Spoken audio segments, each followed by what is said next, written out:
પંચમહાલ લોકસભાના વિજેતા ઉમેદવાર આપની સાથે છે, તેઓ સાથે જ વાત કરવાનો પ્રયત્ન કરીશું। રાજપાલસિંહ જાદવ, આપનું ન્યૂઝ 18 ગુજરાતીમાં સ્વાગત છે। આપ 5,09,000 જેટલા મતોની લીડથી જીત્યા છો। શું કહેશો, આજે જીતોનો જસ કોણ આપશો?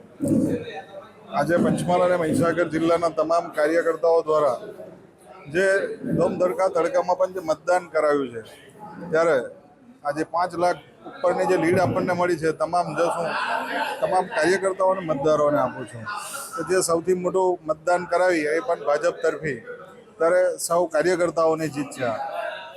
એમનું ઋણ કેવી રીતે ચૂકવશો?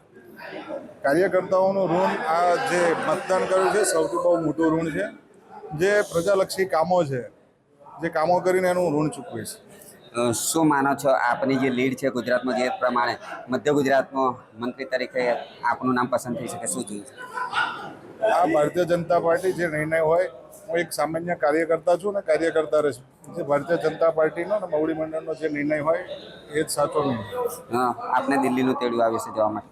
હા, આજે હમણાં જ ફોન આવ્યો છે, આવતીકાલે અમને બધાને દિલ્હી। ચોક્કસથી આ રાજપાલસિંહ જાદવ હતા। તેઓ જણાવી રહ્યા હતા, હું પહેલા પણ ભાજપનો કાર્યકર્તા હતો ને આજે પણ ભાજપનો કાર્યકર્તા જ છું। જે ભાજપ નક્કી કરશે, જે મોવડી મંડળ નક્કી કરશે તે તેઓ સ્વીકાર્ય રાખશે। સાથે સાથે જે પ્રજાલક્ષી કામો છે તેના થકી તેઓ મતદારોનું ઋણ ચૂકવશે। રાજેશ જોશી, ન્યૂઝ 18 ગુજરાતી, ગોધરા, પંચમહાલ લોકસભાના વિજેતા ઉમેદવાર આપની સાથે છે, તેઓ સાથે જ વાત કરવાનો પ્રયત્ન કરીશું। રાજપાલસિંહ જાદવ, આપનું ન્યૂઝ 18 ગુજરાતીમાં સ્વાગત છે। આપ 5,09,000 જેટલા મતોની લીડથી જીત્યા છો। શું કહેશો, આજે જીતોનો જસ કોણ આપશો? આજે પંચમહાલ અને મહીસાગર જિલ્લાના તમામ કાર્યકર્તાઓ દ્વારા જે ધમધડકા તડકામાં પણ જે મતદાન કરાવ્યું છે, ત્યારે આજે 5 લાખ ઉપરની જે લીડ આપણને મળી છે, તમામ જસ હું તમામ કાર્યકર્તાઓને મતદારોને આપું છું કે જે સૌથી મોટું મતદાન કરાવી એ પણ ભાજપ તરફી, ત્યારે સૌ કાર્યકર્તાઓની જીત છે। એમનું ઋણ કેવી રીતે ચૂકવશો? કાર્યકર્તાઓનું ઋણ આ જે મતદાન કર્યું છે સૌથી બહુ મોટું ઋણ છે, જે પ્રજાલક્ષી કામો છે, જે કામો કરીને એનું ઋણ ચૂકવીશ। શું માનો છો, આપની જે લીડ છે ગુજરાતમાં, જે પ્રમાણે મધ્ય ગુજરાતમાં મંત્રી તરીકે આપનું નામ પસંદ થઈ શકે, શું જોઈએ છે? આ ભારતીય જનતા પાર્ટી જે નિર્ણય હોય, હું એક સામાન્ય કાર્યકર્તા છું ને કાર્યકર્તા રહીશ। જે ભારતીય જનતા પાર્ટીનો ને મોવડી મંડળનો જે નિર્ણય હોય એ જ સાચો નિર્ણય।